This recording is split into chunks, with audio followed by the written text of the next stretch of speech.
Brian from Garage Mahal. Today we are working on a Ford Escape and doing a master cylinder replacement. We actually did the booster pump about a week ago. Ran out of time, so now we're getting to the master cylinder.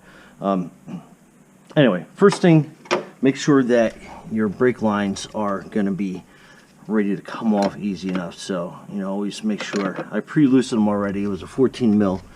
And then under here, make sure you got the right rotation. So you want to be going towards the driver compartment on this master cylinder. And this is a messy job. Gloves, make sure you have plenty of paper towels all over the place. I'm going to grab some more. And then you want to make sure you bench bleed your brake caliper. You make sure you brake bleed your master cylinder. And the process is pretty simple. Basically, you want a make sure yours comes with a kit. I usually buy my stuff from AutoZone typically, just because I can order all of the different pieces that I need. But basically, what you're doing is you're filling up the master cylinder reservoir full. I put a paper towel in there so the lines don't come popping out. And then basically what you're doing is you're pumping a cylinder, and you want to make sure that you don't have any more bubbles coming out. This one's kind of bent. Well, you get the idea. And you want to make sure that this line is actually sitting in the brake fluid so you can get that done properly. Okay, so we're done with this part. So I'm gonna, as quickly as I can, pull these lines out. And brake fluid is super corrosive, so always be careful when you're doing that. And then I have these little plugs in here we're gonna put in, and hopefully they will hold while we get this other one off.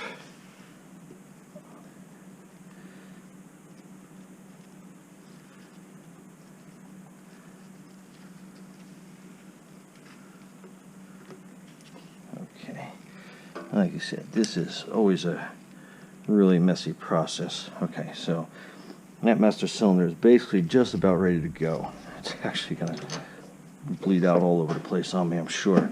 Okay, so you want to get this in place and close to the car. And you want to put the cap on, because that's actually going to help slow leakage down on this sucker. So we are just going to kind of rest this on its side. Let me see, where can I put this? There we go.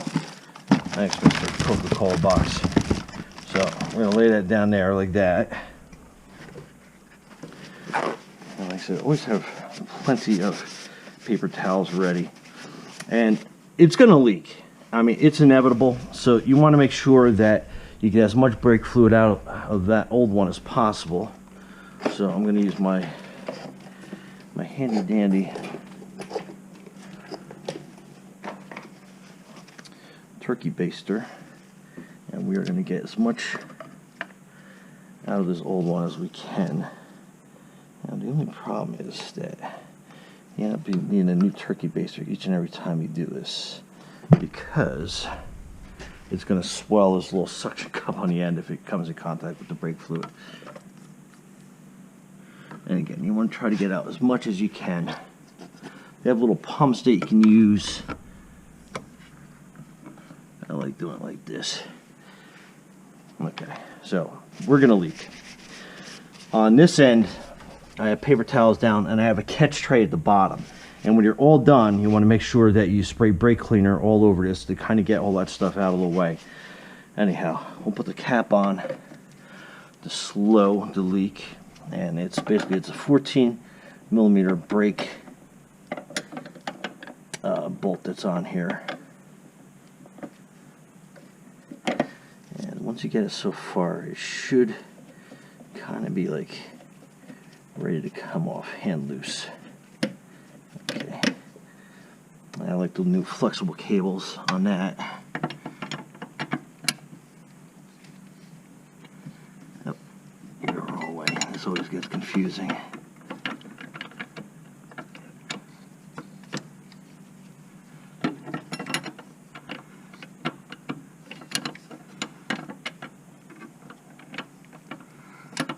trying to get this lined up is always a bit tricky. You know what? We're going to take the trans dipstick out so we get a little more clearance. I'll put a piece of paper towel over top of that to stop any debris from getting in the transmission. And we're just about able to do this. Hand tight. Like I said, it's going to leak all over the place. Make sure that you are spraying everything down when you are done. Alright, so that line's out. And we're going to use sacrificial towel to keep this stuff going. Like I said, it's going to start leaking out pretty good, but I got to catch tray at the bottom. Let's get these bolts loosened.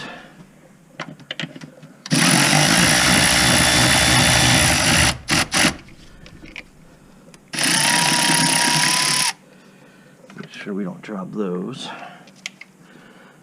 I'm going to cheat and put a magnet over on this side in case I do drop it.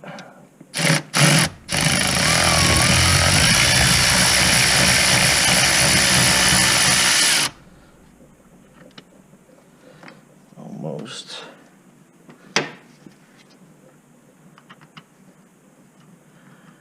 Okay. Alright, good. Disconnect your sensor line on that side. And then basically you're taking this old master cylinder out. And she's leaking all over the place. I'll put it right there. And then this is the new one. So you're basically going to line it up on this side. And line it up to the push pin on the inside. And then there. Sorry, bump you guys. And then you want to put the bolts back in. The nuts, rather. I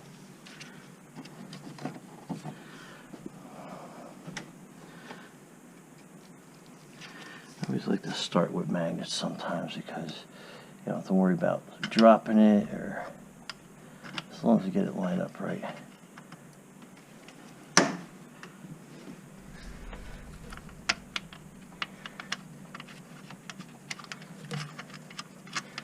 Okay, time is of the essence, so we want to make sure that we get at least one of these bolts put down.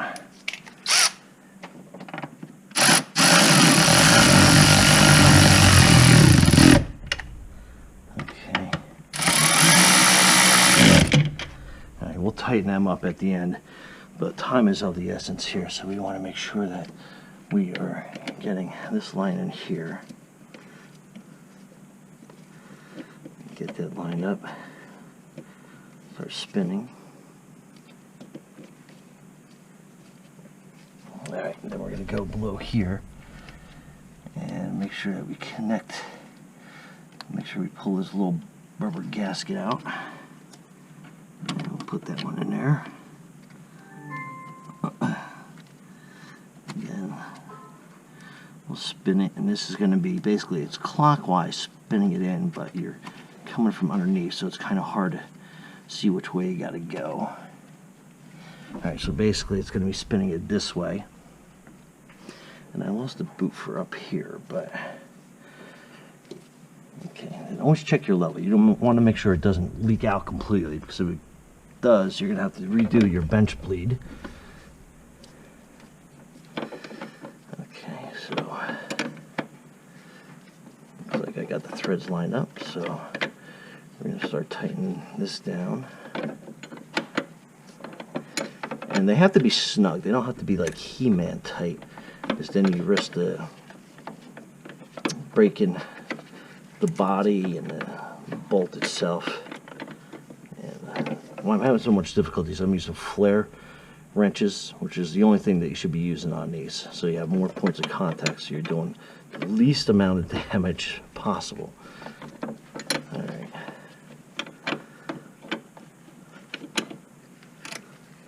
So we're almost there on this one.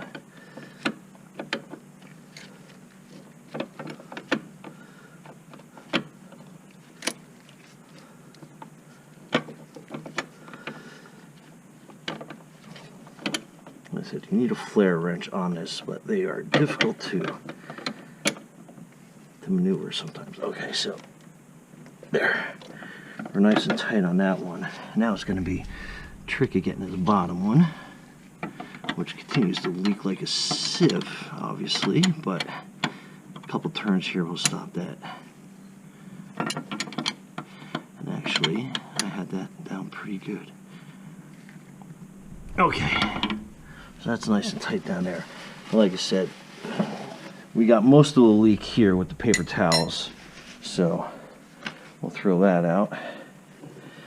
And then you don't want this stuff to sit around too long, so I have some brake cleaner, special mix that I use.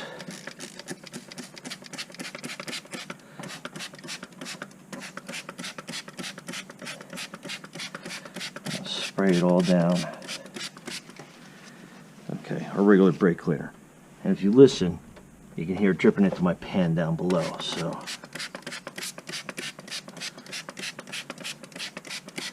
Okay. We're good there. Now, put our sensor in. Make sure it snaps tight. We're good to go there. Okay, now we can make sure that we have these bolts tightened down nice and tight, torqued out. Okay, we're good there. Okay, we're good there. Alright, and that's how you change your master cylinder out real quick. And then you always have to do a brake bleed, so I'll walk you through that process, but it's basically loosening up the bleed valve on each brake caliper, each 4 corners, and then you go through and you're pushing down on the brake to make sure that you're pushing all the air out of the lines, that any that got in there. But on top of that, you want to make sure that you keep this topped and filled as you're doing it. So you got to bleed, come back, check the level, bleed, come back, check the level. But other than that, that's that part of the process. Brian from Garage Mahal, thanks for watching the video, and thank you for subscribing. Be safe out there.